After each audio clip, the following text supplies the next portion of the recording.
Oh, di Sidimpuan dulu Bang, apa katanya itu kalau udah 2 periode gitu, Margot Tijolo katanya. Jadi, Ya itu sebenarnya mengingatkan, ya gantian dong. gantian Bang. Ya karena mungkin masyarakat ingin figur yang baru.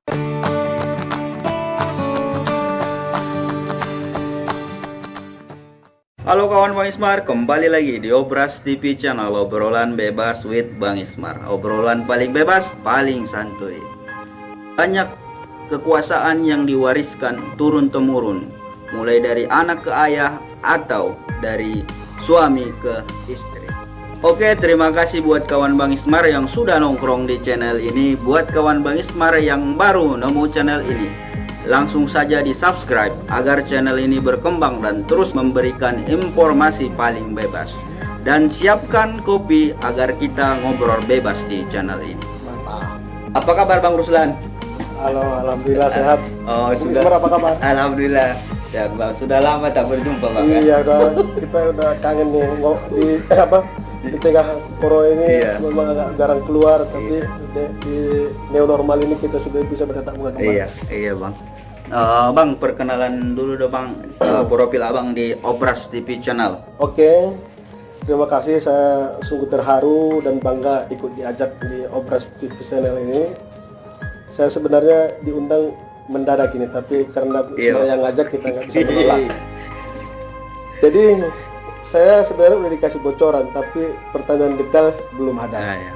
Tapi saya diminta berbicara di sini sebagai analis politik dan pemimpin redaksi Republik Merdeka Remol ID. Oke, nggak apa-apa Bu Suro, lanjutkan. Kita bahas ringan-ringan aja. Iya, Karena negara ini sudah berat nih, jangan diberatkan Bang, lagi. sudah berat Bang. Jadi sebenarnya agak ringan sih tentang di Indonesia sekarang itu kan Bang, dinasti politik itu udah semakin subur Bang. Oh, semakin berkembang biak gitu Bang. Oke. Sebenarnya secara sederhana itu Bang, dinasti politik itu seperti apa sih Bang? Oke. Masalah dinasti politik ini sebenarnya muncul kalau ada momen-momen pilkada. Pilkada Bang. Atau katakanlah nggak pilkada sih, bisa pilkada, bisa di pilpres atau di pemilihan legislatif. Sebenarnya masalah pilkada ini, masalah dinasti politik ini secara konstitusi tidak ada larangan. Tidak ada larangan. Ini sejarah dinasti politik Indonesia ini seperti apa sih? Yang kita lihat dari banyak daerah dinasti politik ini dibuat monarki kerajaan. Ya bahayanya di sana. Jadi kekuasaan itu turun temurun, katakanlah untuk mengamankan aset, katakanlah untuk berkuasa sampai terus menerus, memperkaya diri, pengembangan aset kekeluargaan, itu yang terjadi. Jadi sebenarnya karena praktek dinasti politik itu tanda kutip banyak yang negatif, makanya orang membicarakan ini. Contohnya Pak Jokowi.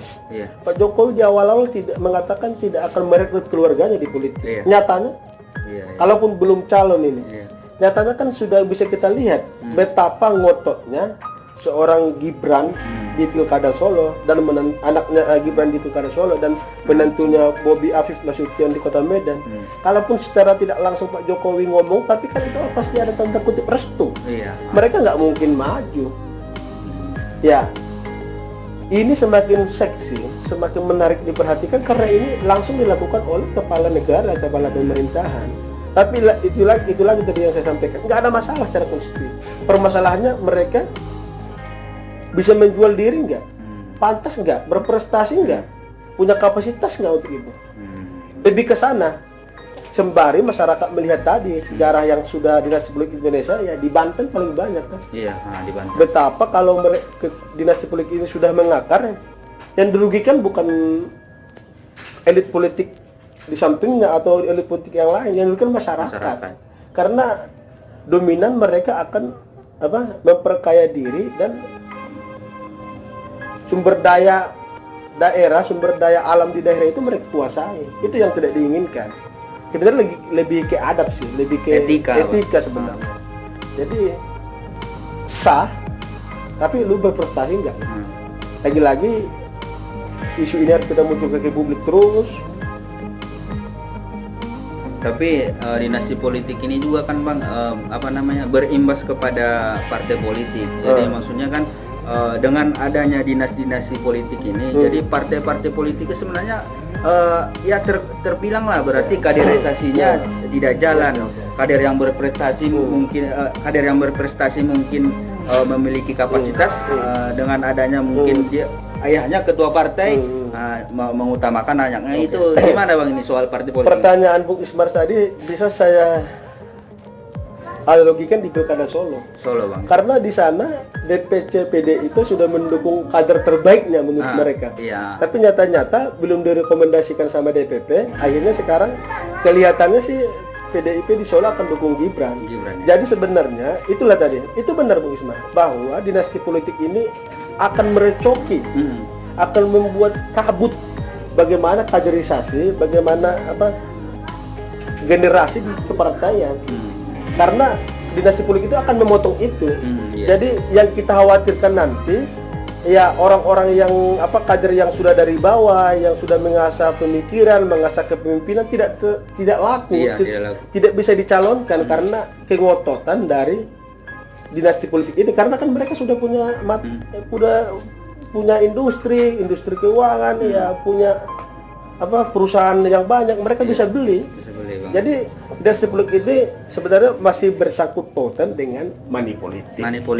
Ya, ini yang membuat kita bahaya nih. Dinasti politik yang ditumpangi money politik. Ya, kalau udah dinasti kan mereka punya uang, tanda kutip mereka bisa membayar apa saja, termasuk yang sudah rahasia umum membayar perahu, membayar beli kursi di DPRD. Ya, pertanyaan terakhir Bang, masih bersinggungan. Nanti ya nih pilkada serentak tahun 2020 nanti ini gimana nih kondisi apakah dinasti politik masih subur nih di tahun 2020 atau masyarakat memang sudah mulai paham masa yang nyalonin saudara-saudaranya terus atau gimana? Apa masyarakat juga masih perlu kita beritahu atau seperti apa? Oke.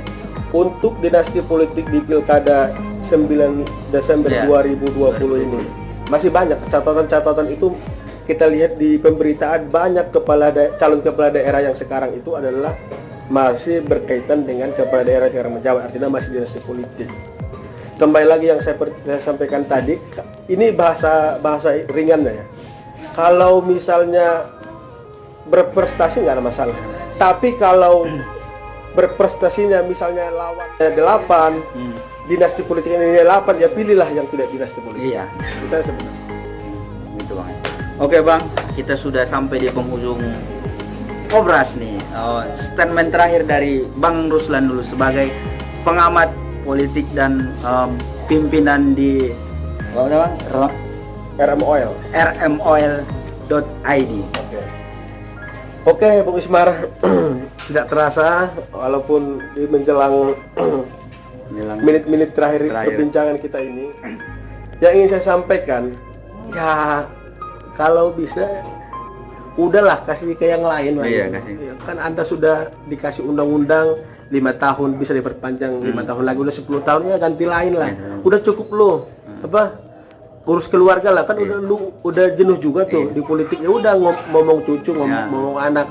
Tapi yang nekat dan memaksakan diri nggak apa-apa, tapi prestasinya bukan lu itu mencalonkan diri, bapak ibu yang terhormat sebagai calon kepala daerah yang mencalonkan diri ya karena prestasi, jangan karena di belakang lu suami bupati atau istri bupati, bukan itunya, tapi karena prestasi tadi.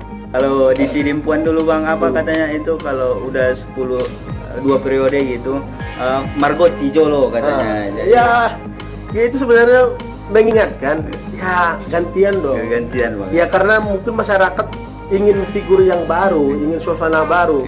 Mungkin orang selain program itu mereka ingin lihat yang yang tampil di media yang lain juga biar fresh gitu. Biar fresh Bang ya. Jadi selain tadi harus berprestasi, kepala daerah atau kepala daerah yang keluarganya ingin maju, ya ada niat baik lah. Jangan cuma ingin memperkaya diri atau inti yang saya sampaikan ingin menguasai sumber daya di daerah. Iya. Oke kawan Bang Ismar, begitu tadi obrolan bebas kita dengan Abang Anda Ruslani sangat seru, namun waktu tidak cukup untuk kita bahas tuntas di sini. Mungkin nanti ada episode selanjutnya, Bang ya. Oke. Sukses Bung Ismar sama kasih, operasnya. Terima kasih, Semoga semakin mendunia. Amin. Nah, sekian obrolan kali ini. Mudah-mudahan video ini bermanfaat. Jangan lupa dukung terus Obras TV channel, like, subscribe, comment, and share. Terima kasih.